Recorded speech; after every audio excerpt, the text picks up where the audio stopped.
আমি বাড়ির বড় মাইয়া, সকাল 11টা বাজে তো কি হইছে? হ্যাঁ, এটা তো কোনো ব্যাপারই না, আমি বাড়ির বড় মেয়ে। মা, তোর লেগে পরাটা বানাইছি, বাজি করছি। এক খাবার আমি জানো না, 2 দিনের বেশি খাই না। তারা তাইলে পাশের বাসার রহিম মেরে পাড়াই আনতাছি, কি খাবি? যাই হোক, আমি কিন্তু দুপুরে বিরিয়ানি খামো। আমার চার্জারটা কই? নুপুর, কি বড় বোন ডাকতেছে, কানে শুনিস না? এদিকে আমার চার্জারটা আছে, ওই পাশে ডাক দি। আমারে ডাক দাউন লাগবে, তুই কেমনে তাকে আসিস? সব আমারে দিয়ে করে। ফ্যানের পাওয়ারটা একটু বাড়ানো লাগতো। নুপুর, এদিকে আয় তো। এই পড়ি বাড়ানো লাগতো না? তুই এদিকে, তোর পড়া ধর্ম না আইতাছি। ফ্যানটার পাওয়ার একটু বাড়াই দে। রাতের খাবার খাইতে আয়। এখন ওইটা খাইতে মন চাইতেছে না, খামু না। আমি বিছনায় খাওয়ান লই আইতাছি, রাইতে না খাইয়ে ঘুমান যাইব না। বড় মাইয়া বইলা কথা, আপ্যায়ন তো একটু বেশি হইবই। আয় রে আমার বড় মাইয়া। মা গো, শ্বশুর বাড়ি কাম করতে করতে গা হাত পা ব্যথা হয়ে গেছে। আমার কি মাইয়া কি হয়ে গেছে। সব দোষ তোর বাপের, আগেই কইছি এই সম্বন্ধ দরকার নাই।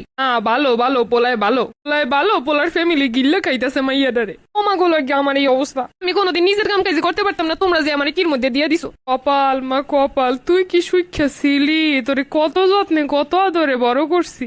যা হইছে হইছে, তোর বুইনের বেলায় জীবনে এই সম্বন্ধ আমি করতে দিমু না। দরকার হইলে 1000টা পোলা দেখে মাইয়ে বিয়ে দিমু ছোটটার। বড়টার ঈদে শিক্ষা হইছে, বিয়ে শাদীর ক্ষেত্রে বড় মাইয়ার ট্রায়াল হিসেবে রাহে। আমার বিয়ে কারো দেওয়ান লাগবো না, আমি নিজেই বুঝলাম। এরকম আমার ইচ্ছা মতো দেবার, আমি এখানে কান মুহে হইব না। আপনার বাপে প্রেমের বিয়ে মানবো না নে কিন্তু। এখানে আমি ওখানে আমি টোহাই আনলে তো এই অবস্থা হইবই। দেখছো আইয়া কি কাহিনীটা না করে, 2 দিন পর পর এ দেখতে ও দেখতে, এই খাই সেই খাই, খালি খরচ আর খরচ, অত খরচ আমি নিজে দেখে চয়েস করবো সবকিছু। হে পর বাবা মারে কমুছে দেহ একবার সব ডিটেলস পছন্দ হয় কিনা, পোলা আইতে কয় 1 খরচে বিয়ে করবো। তোর ওই বোন ঠিকঠাকই, আমার কপালটা যা পড়ছে। বড়টারে যেমনি আদরে আদরে বড় করে, তেমনি বাসটাও বড়টারই দেয়। আমার কপালের ভালো কিছু নাই। ছোট থেকে বিয়ের আগে পর্যন্ত সুখ কপালে সুন্দর করে বান্ধে নিয়েছিল। লেগে কয় পরিবারের সব থেকে আদরের বড় মেয়ের এই বিয়ের পরে সব থেকে বেশি কষ্টে থাকে।